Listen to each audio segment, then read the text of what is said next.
शरणागति को अवस्था किस स्थिति को कहते हैं? शरणागति की अवस्था किस स्थिति को कहते हैं? इसे सरल शब्दों में समझाने की कृपा करें।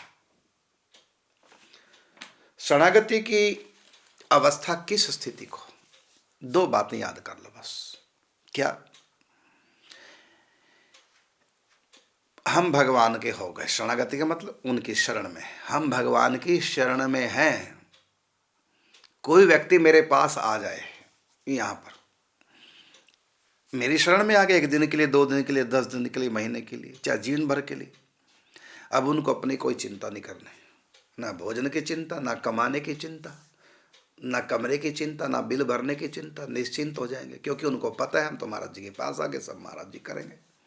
इसी का नाम है शरणागति। निश्चिंत हो जाना, भगवान का अपने आप को स्वतंत्र ना मानकर भगवान के अधीन मानना, और फिर निश्चिंत हो जाना। और जो भगवान के अधीन रहता है वो फिर भगवान के अनुकूल चलेगा, प्रतिकूल नहीं चलेगा। जो मेरे पास रहेगा मुझसे उल्टा नहीं चलेगा। यदि वो शरणागत है, पहला गुण क्या आएगा? उसको एहसास होगा हम यहाँ के हैं, हम महाराज जी के हैं।